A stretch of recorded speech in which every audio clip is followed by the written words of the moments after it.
Le Mali est un pays enclavé d'Afrique de l'Ouest subdivisé en 10 régions. Officiellement, on l'appelle la République du Mali. Bamako est sa capitale. Selon la Banque mondiale, en 2020, la population du Mali s'élevait à 20,25 millions d'habitants. Sa monnaie est le franc CFA d'Afrique de l'Ouest et les langues officielles du pays sont le bambara et le français. C'est le 8e plus grand pays d'Afrique avec une superficie de plus de 1 240 000 km². Dans cette vidéo, vous découvrirez 10 faits sur le Mali. Avant cela, veuillez vous abonner si vous ne l'avez pas fait et activer la cloche de notification pour être informé de tout nouveau téléchargement.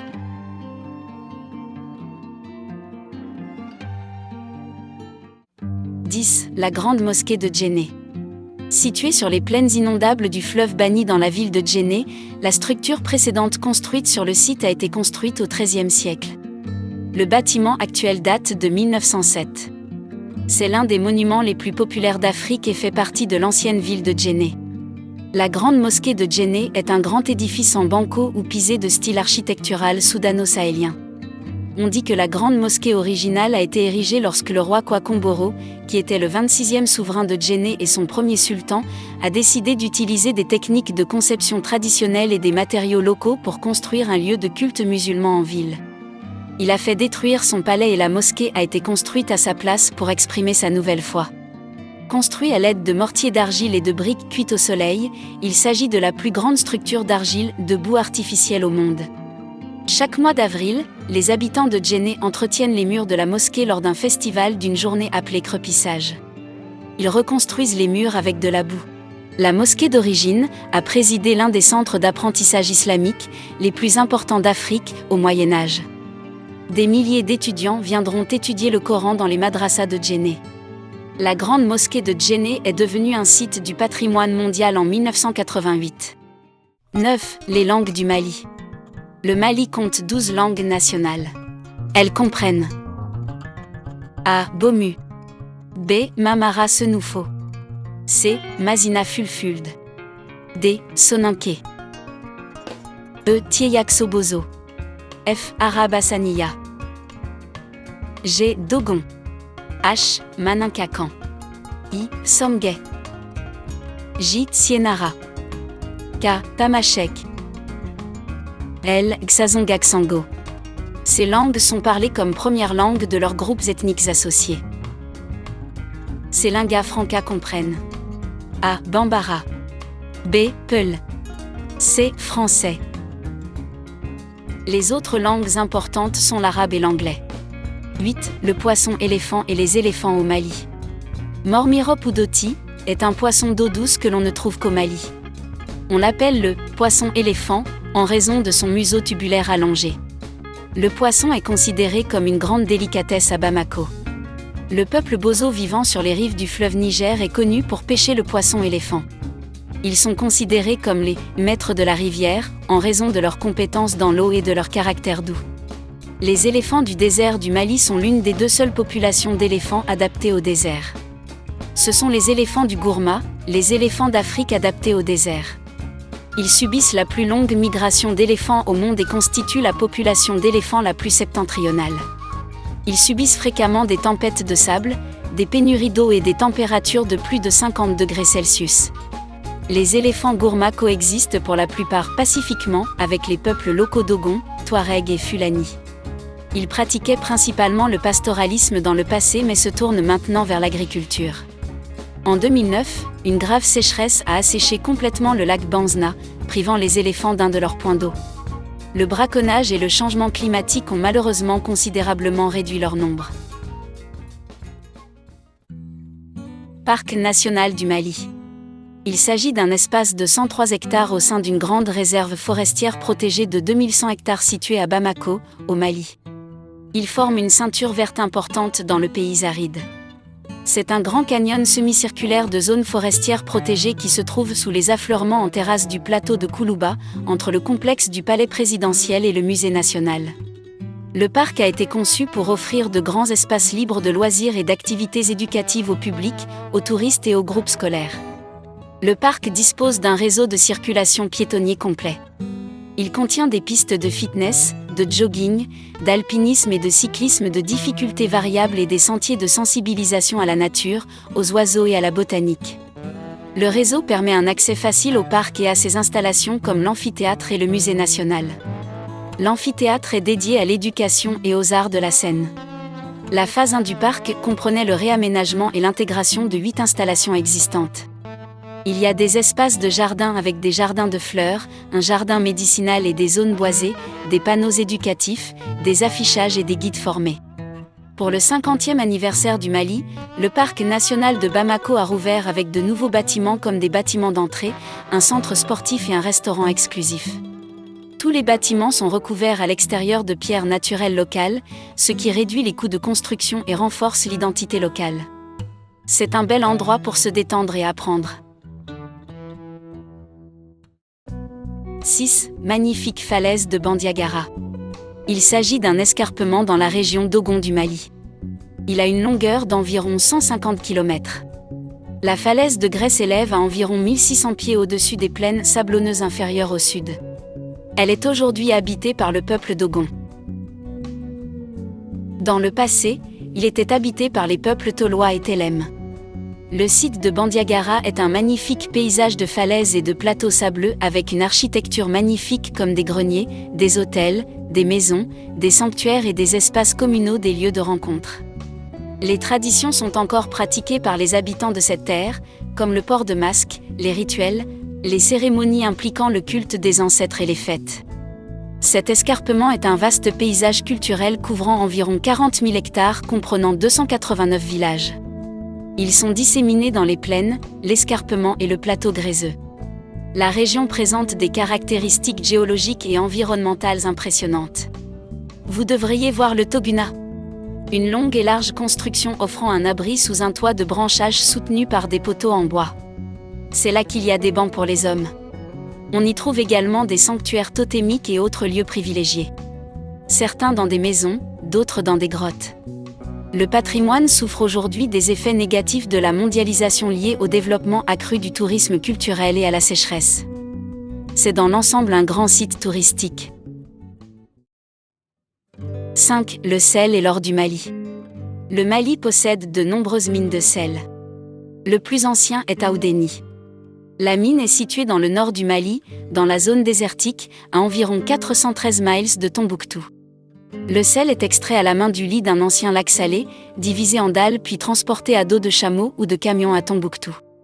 Situé à 93 miles au nord-ouest de Taoudéni, se trouve Tagaza. C'est aussi un autre site minier de sel notable au Mali. Le sel du nord du pays est acheminé vers le sud et échangé contre de l'or. Au cours de la dernière décennie, le Mali a connu une floraison d'or.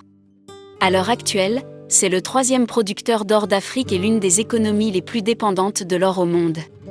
L'or est extrait principalement dans les régions du sud-ouest du pays sur le plateau Mandingue. Il existe des exploitations minières artisanales et industrielles dans les mines de Morila, Yatla et Sadiola. Depuis les années 1990, l'or est extrait des gisements alluvionnaires des mines d'or souterraines de Siama, Tabakoto, Kéniba et Kalana. Les réserves d'or du Mali sont estimées à 703 tonnes. 4. Tombouctou, un lieu considéré comme un lieu de richesse mythique. Dans les années 1800, Tombouctou était considéré comme un lieu de richesse mythique. Le dictionnaire anglais d'Oxford le décrit comme l'endroit le plus éloigné qu'on puisse imaginer. Tombouctou est une ville du nord du Mali. Elle a été fondée par des nomades Touaregs au XIIe siècle et en 200 ans, elle est devenue une ville immensément riche et un centre d'importantes routes commerciales pour le sel et l'or. Elle était inaccessible, et de nombreuses expéditions européennes ont péri, en la laissant hors de portée pendant des siècles. À ce jour, elle reste relativement éloignée. Un écrivain dit que c'était un lieu mythologique de commerce et d'érudits islamiques.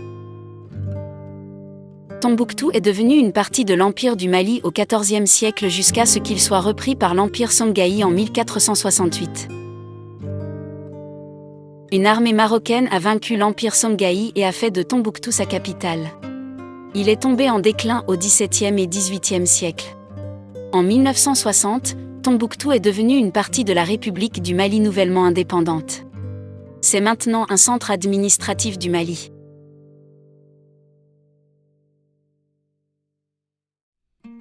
3. Éducation.